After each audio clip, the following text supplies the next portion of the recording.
Hi, welcome to this live webinar. Not very well set up. It's from ProACT Partnership. We're living and working abroad. Thanks for joining us today. You can also follow us on Twitter Spaces if you wish, as well as subscribing to this YouTube channel to follow what we're doing living and working abroad. There's an EU-based social insurance scheme which crosses borders, but it's not just the EU countries. It also includes countries that are known as the EEA, which are closely affiliated with the EU, but they're not in the EU. That includes Norway, Iceland, Liechtenstein, and Switzerland. The UK is kind of in that group at the moment, but they're not in the EEA, but they have got special privileges. And one of those is that they're part of this EU social insurance agreement.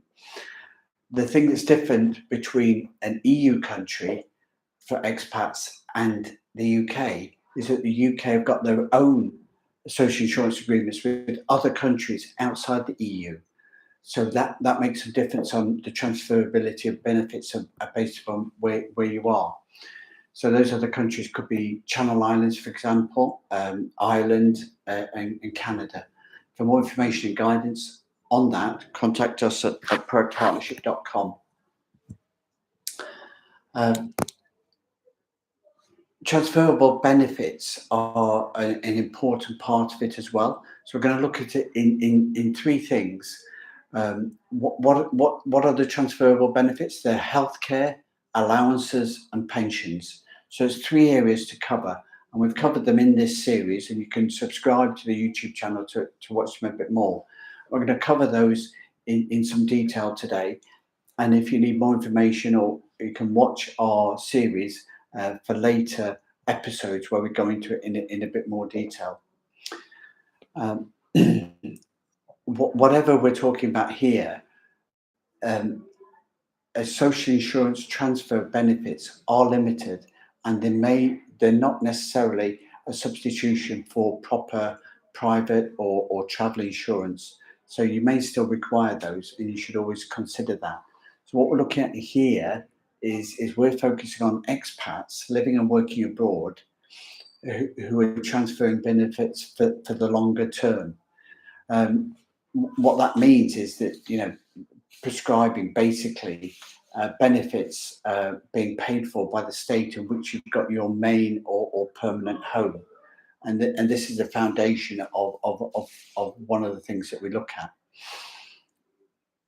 So let's start off first by looking at from the perspective of the S1. Now, everybody's heard of an S1, but who's heard of an S2? An S2 is where you're a legal resident of a country and you need a planned treatment in another country within this EEA EU bloc. So if you need a specific treatment in another country because that is where you're temporarily living or working, or because that's where the service can be provided, that has to be approved of and granted before you get that treatment. But an S2 just is for a health treatment abroad and overseas. The S1 transfers healthcare on a more permanent basis, and it's primarily. Oh, hello. Hello, young Sam. How are you? Well, I'm not very good, actually.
Εκτός τραγωνίζουν, επειδή κάθομαι εδώ, είναι δωρεάν. Δεν είναι τίποτα. Δωρεάν.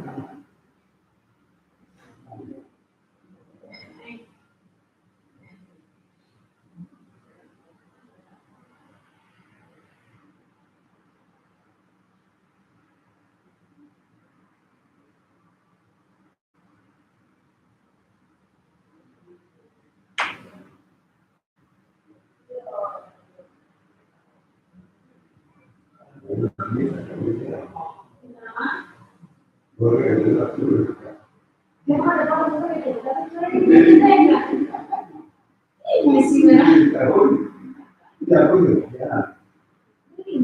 Γι' αυτό σας έκανα πριν έτσι. Και εγώ λέω τι ώρα είναι η μία.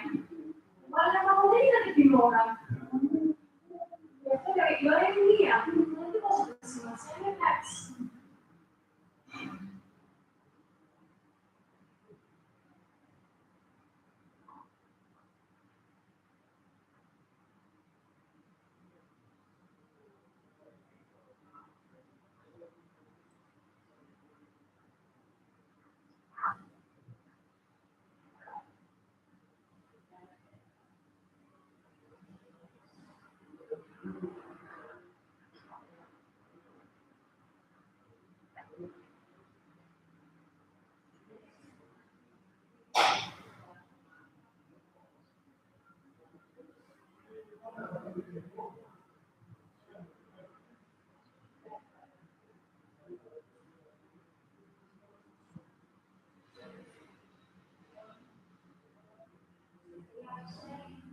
Είναι γεράσιμο καλατσίνης.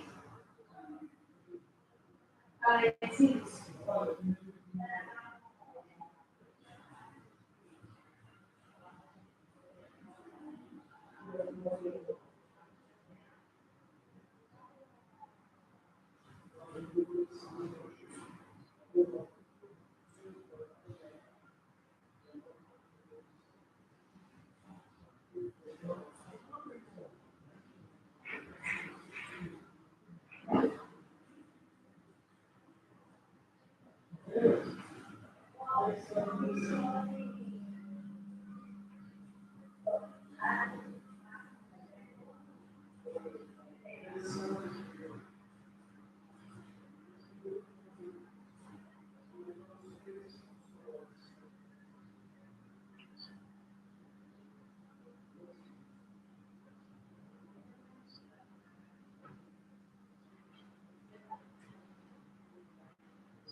Alright. But anyway, I've done my best for us, Sam, but there we go. So sorry. Because she said go in and find out.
Thank you very much. Yeah, he was the. Yes.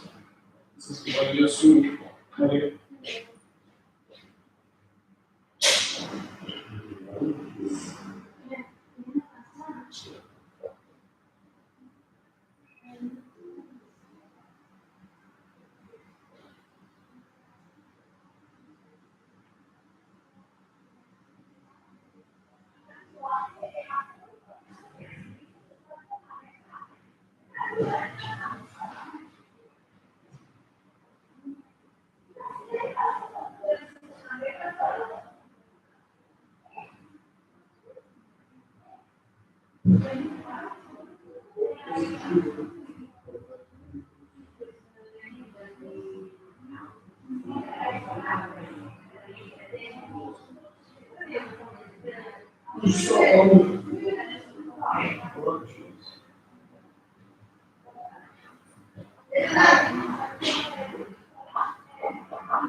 Nice, I'll see you later.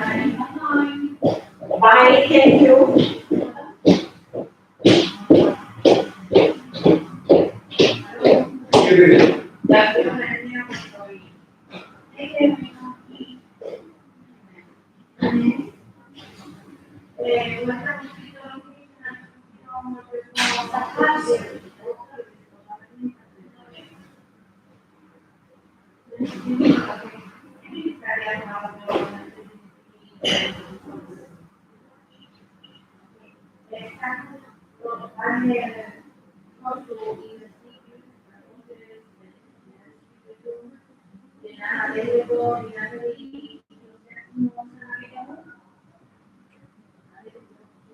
NH.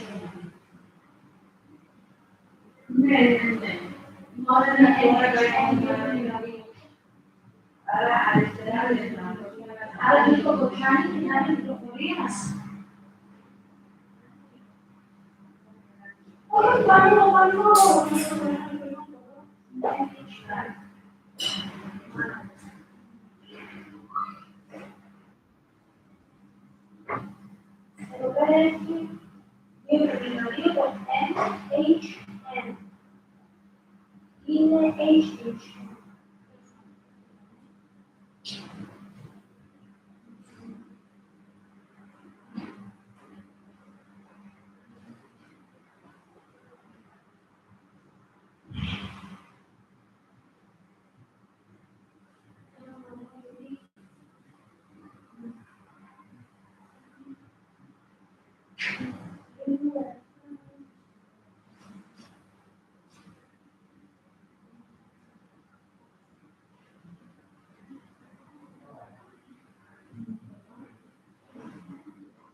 Something happened. Something.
Hoje para falar dessa língua séria, você não me fala da cabeça.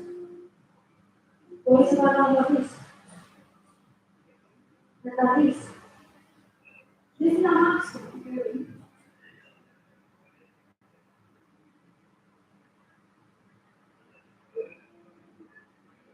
Ele vai logo, né?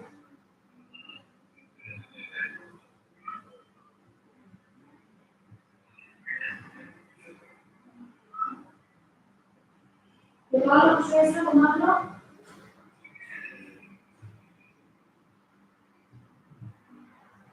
Né?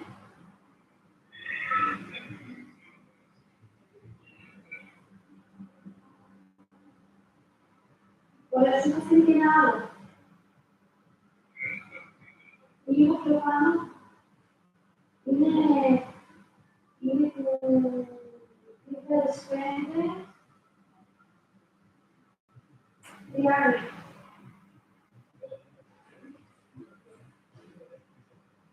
E depois fala.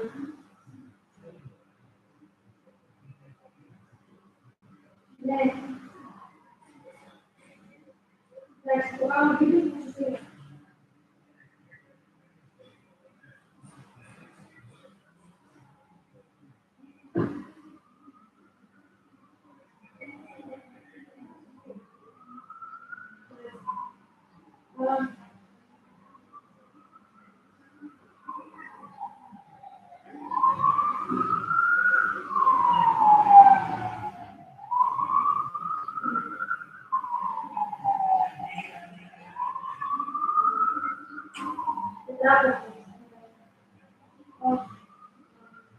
Mas é verdade, nacionalmente. Ele foi mais verdade.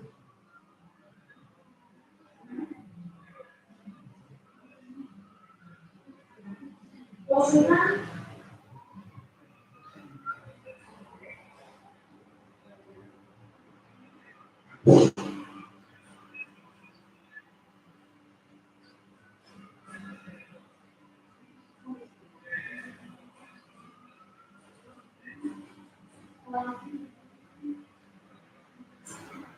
Horizontal com segundo máximo.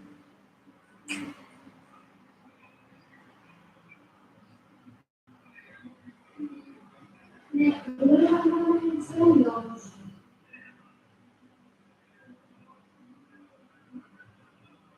A folha não vai ter mais esse livro. Não vai ter só.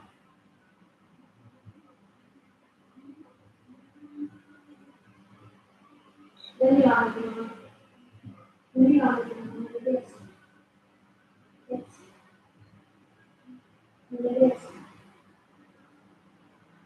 Maybe we also knew that we had to come out and be able to have a radio.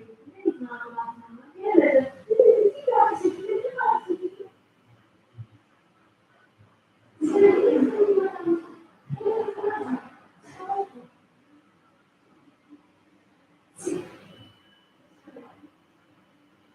então, a gente vai dizer direto porque eu não sei se.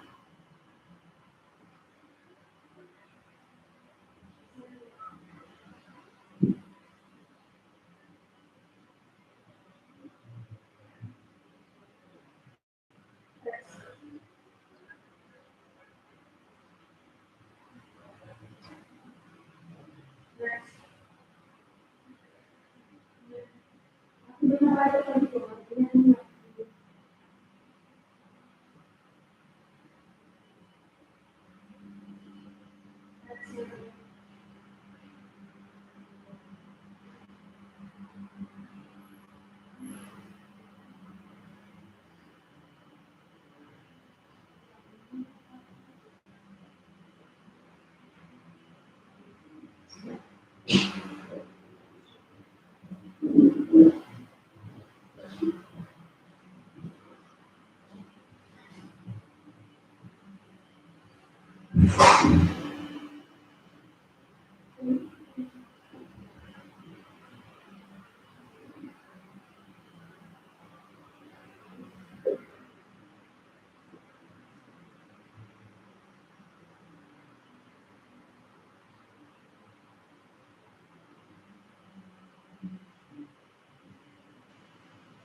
So then this is yeah. You say that you do. Right, okay. That was very important. See you soon, bye.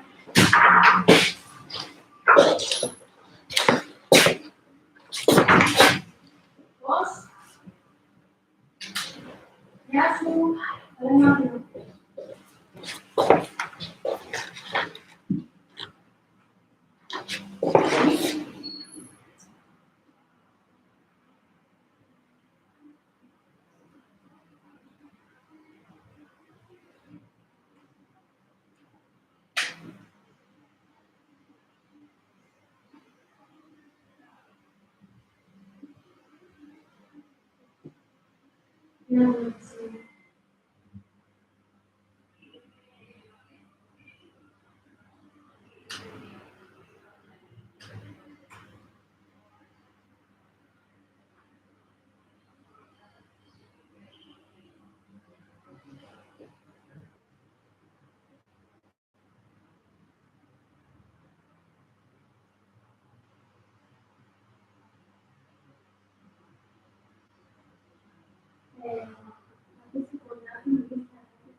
Hi, welcome to this live webinar.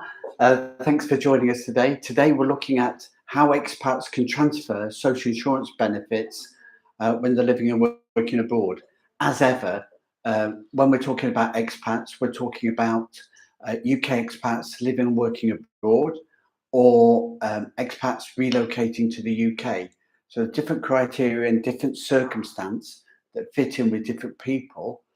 And bear that in mind when we're talking by subscribing to our website and the YouTube stream for living and working abroad.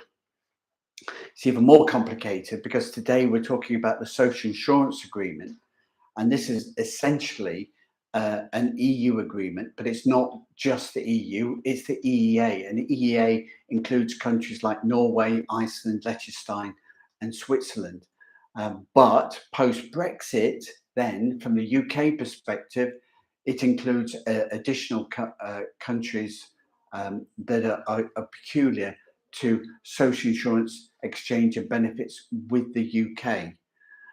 So we're looking at all those different arrangements, and that added country for UK expats abroad could be places like Channel Islands or Ireland, close to the UK, but it can also mean places like Canada and Barbados further ashore.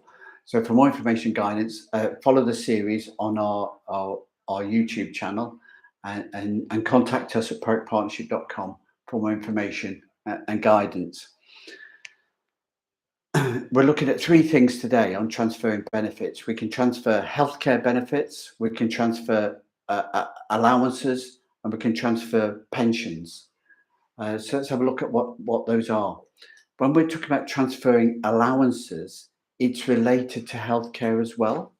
So the type of allowances that we can transfer vary depending upon the circumstance. It's what's defined as exportable benefits. Some benefits aren't exportable, and so if you leave the UK, you lose your entitlement to those benefits.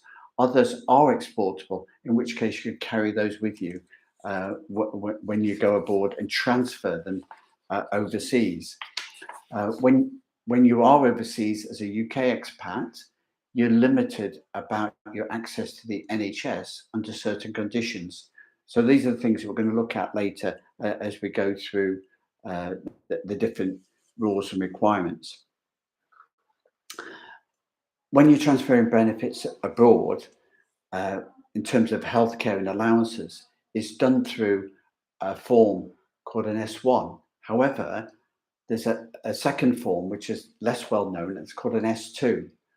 An S2 is for an expat that's living and working abroad within the EU EEA social insurance scheme that wants to have a pre-approval for a medical treatment in another jurisdiction. So it's not medical treatment in the country where you live. It's medical treatment in another country. So that planned treatment in that other jurisdiction might be because you're living and working abroad on a temporary basis or permanent basis, but whatever it is, it might be that treatment is only available in that other jurisdiction. So there's a flexibility for a UK expat to get treatment in another country, but you'd use an S2 for that. And similarly, but the social insurance scheme for the EEA countries, the same rules apply, whether you're talking about an S2 form or an S1. The other form that comes up with transferring benefits is a provisional certificate. Now, what the PRC, the provisional certificate, does is it transfers your health and allowances across border to another qualifying country on a temporary basis, on the basis that you haven't got a certificate or a health card. So there's the European health card or the British health card, which allows for transfer of benefits overseas.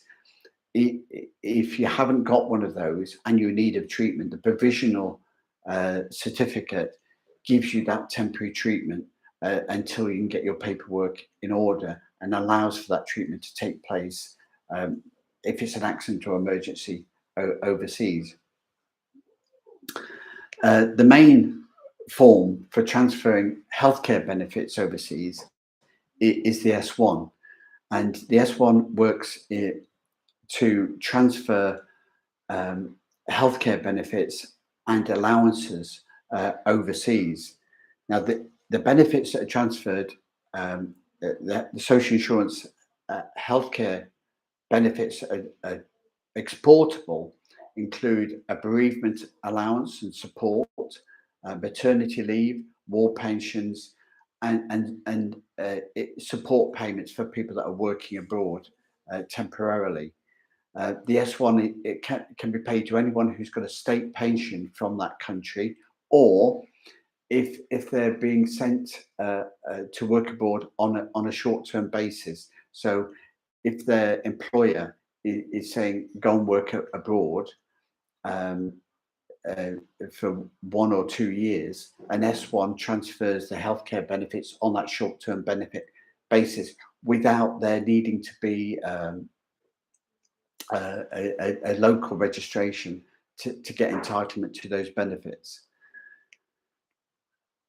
The non-exportable benefits, though, so if you're a UK expat and you're considering going to live and work abroad, if you're in receipt of disability living allowance, a personal independence payment, a carer's allowance, an attendance allowance, after the 1st of January 21, the Brexit period, those allowances will not transfer with you using an S1.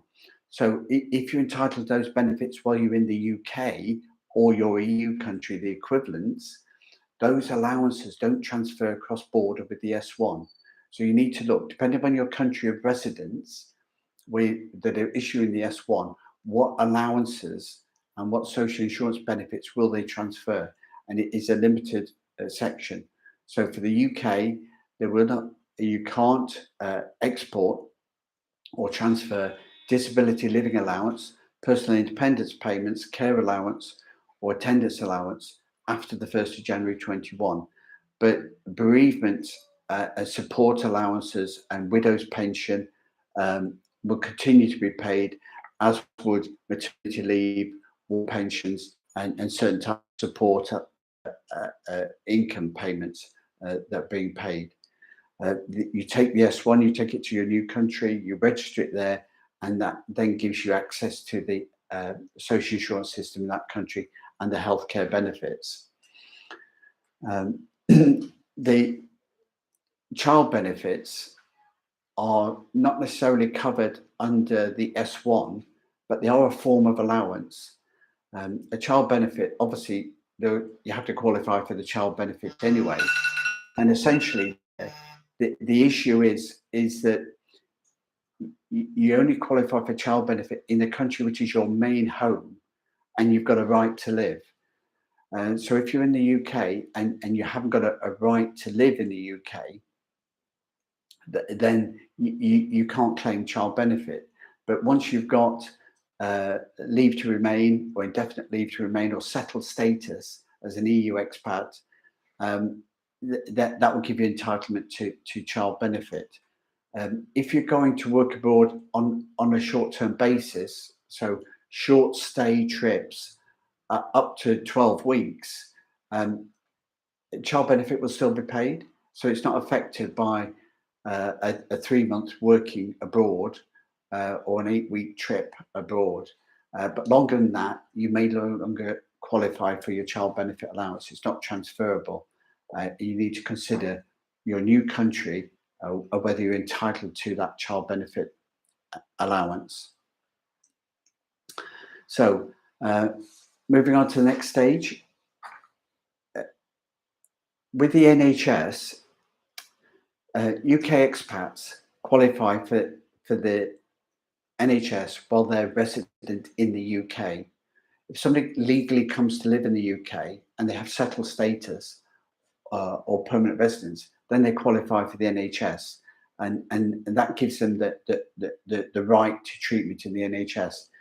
An EU expat relocating and living in the UK, if they bring the European health card with them, or the provisional certificate, or an S2, then they too can get treated on the NHS. Okay, but if you're a UK expat, you're living and working abroad, you might take the UK equivalent, the Great Britain health insurance card, take that with you. That will give you the treatment abroad. But when you come back to the UK, you're not entitled to NHS treatment. So once an S1 is issued, you're declaring yourself to be outside the UK, and therefore you're not qualified for the NHS. There are some exceptions though. If you're a UK expat living and working abroad, and you're in receipt of a UK war pension or a UK government employee, that would include military, civil servants, or you're a UK expat who's living in the EU as a official resident, you've got your resident permit in the EU before the 31st of December 2020, and you've got a UK issued S1 that's registered in that country, then you're still entitled to NHS treatment back in the UK. I'll repeat that again. If you're a UK expat living in the EU and your residency permit in the EU country date is dated before the 31st of December 2020, and you've got a UK issued S1, then that entitles you still to get NHS cover when you're in the UK. Otherwise, you need an EHIC card issued by your country. I'm calling it an EHIC card in terms of EU, but under the social insurance agreements with the UK, the non-EU countries, the non-EEA countries, will have their equivalent of the health card for that travel period. Okay, so what we've covered so far is that we've covered that transferable benefits for healthcare and for pensions and for allowances. What we've covered so far is transferable benefits for healthcare and allowances on a permanent basis, but there's also a temporary basis. And this is where we've been referencing the EHIC cards. Now, these are a driving license size card that a citizen of a country is entitled to. And once they've got that gives them access to health services in that other country. So it's not travel insurance, doesn't cover you for airport travel loss. It doesn't cover you for repatriation, which is an issue. If you die abroad, how does your body get back? That's an instance when you need private medical cover because your S1 or your EHIC or health card is not going to cover that.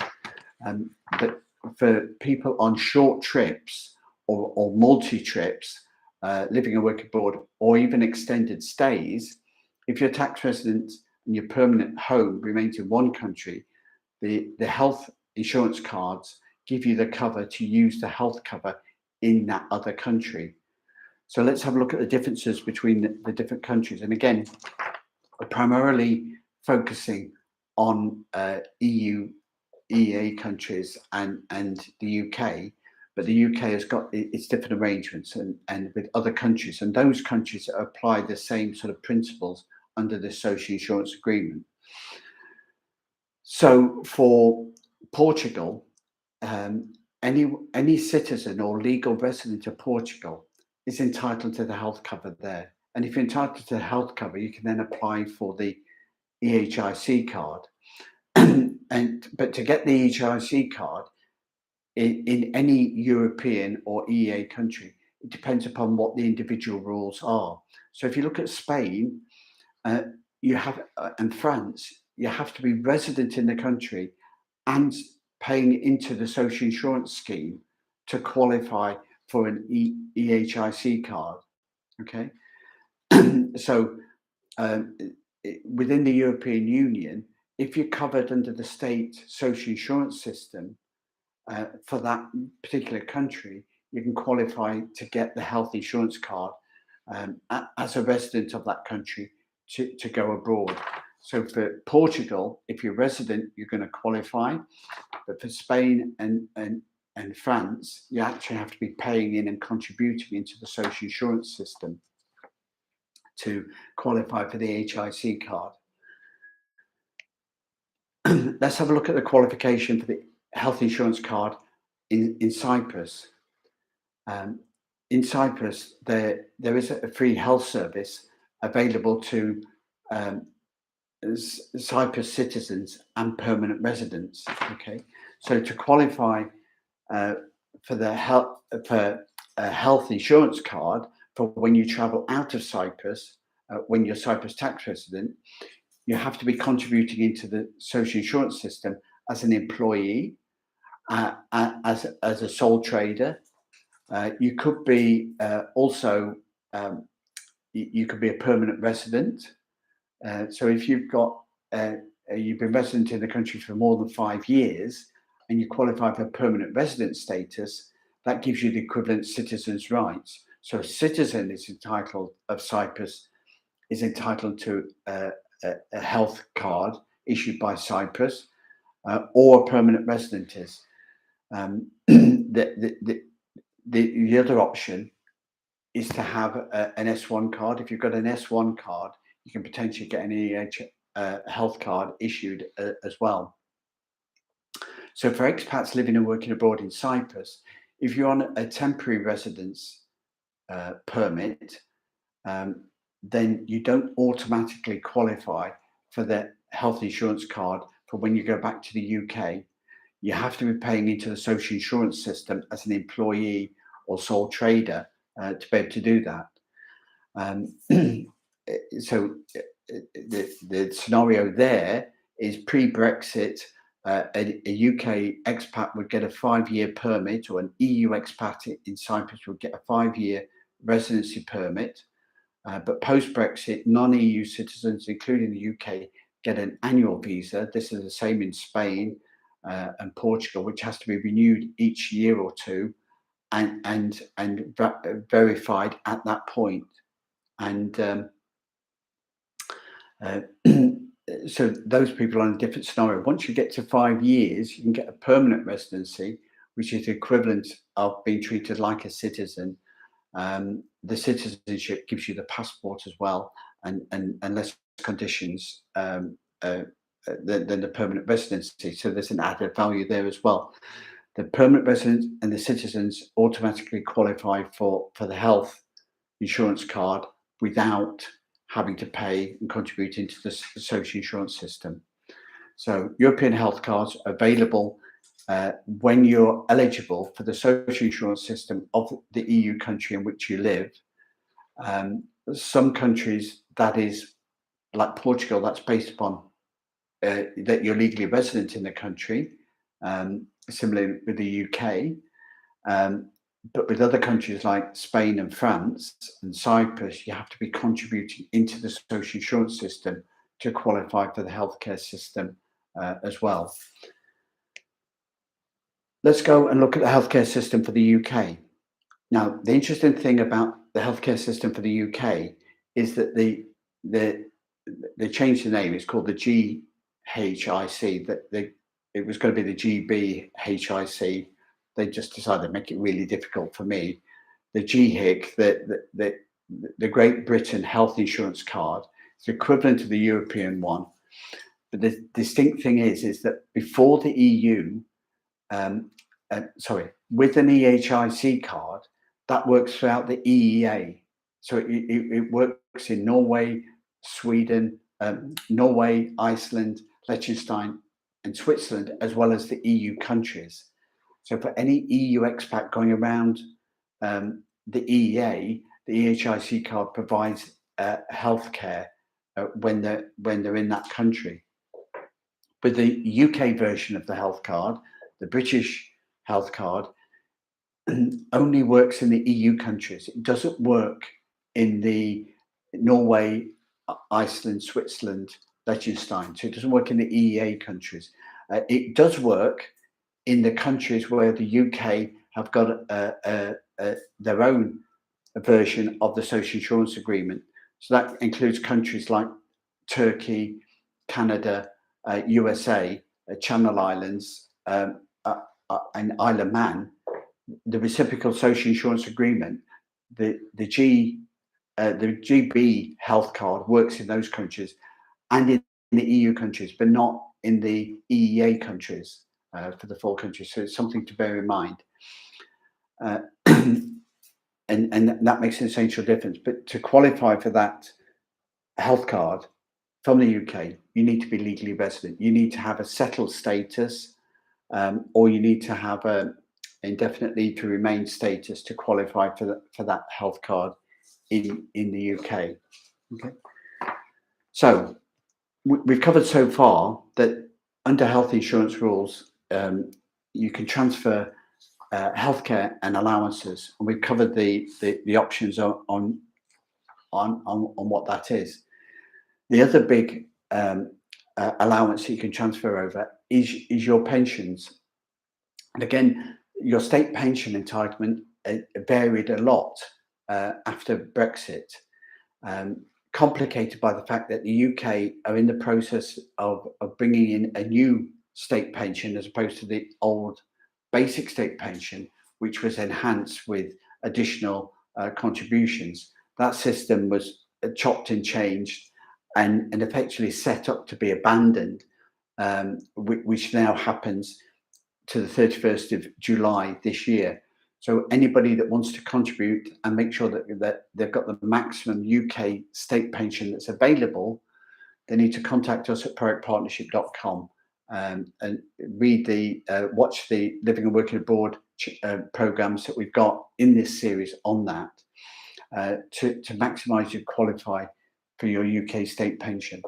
To get a state pension in the UK, from the UK, you've got to have been living and working in the UK for a significant period of time. So it's not just for UK citizens. If you're an expat that's lived and worked in the UK for a period of time, you qualify for a state pension as long as you've got the qualifying years. So if you're an expat, you've got to have been in the UK for a certain period of time. Then you have to have contributed for long enough into the system.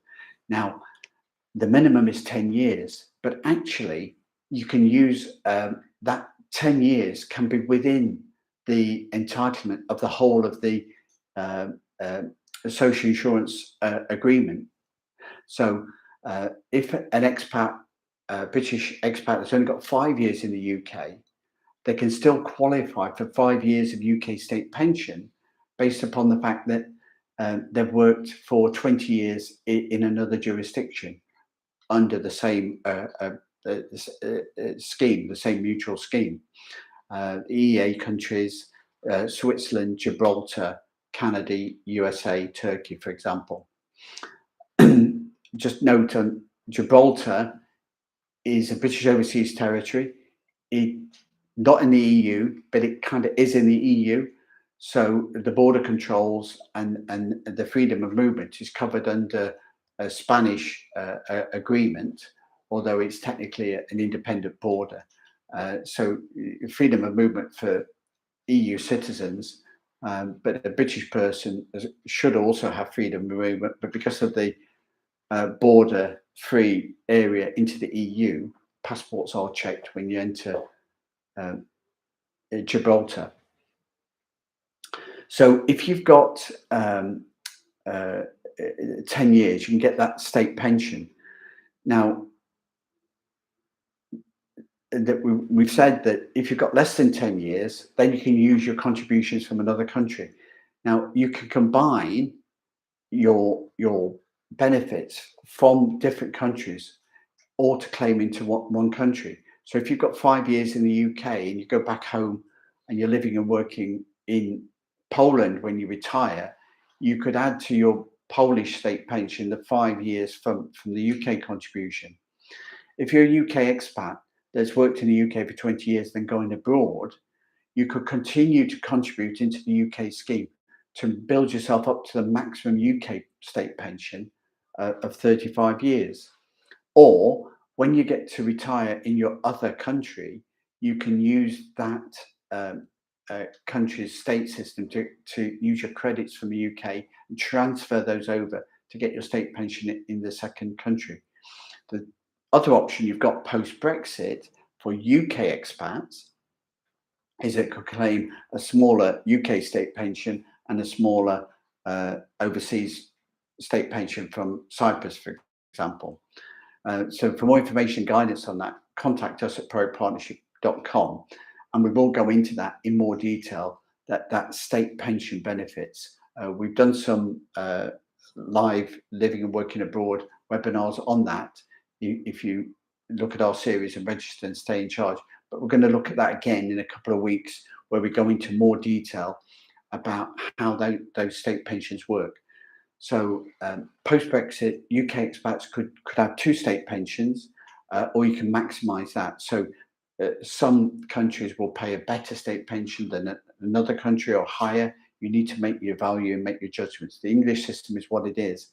If you're short on your years, when you leave the UK, you can enhance your contributions, and you can keep paying into the system. But you can then transfer those credits towards your state pension between the countries when you come to claim that benefit. So for more information, guidance, working that one out and enhancing your state pension benefits, contact us at ProACTPartnership.com. Thanks a lot for listening. As ever, I do like to go on, and I hope you found it interesting and informative, and follow the series.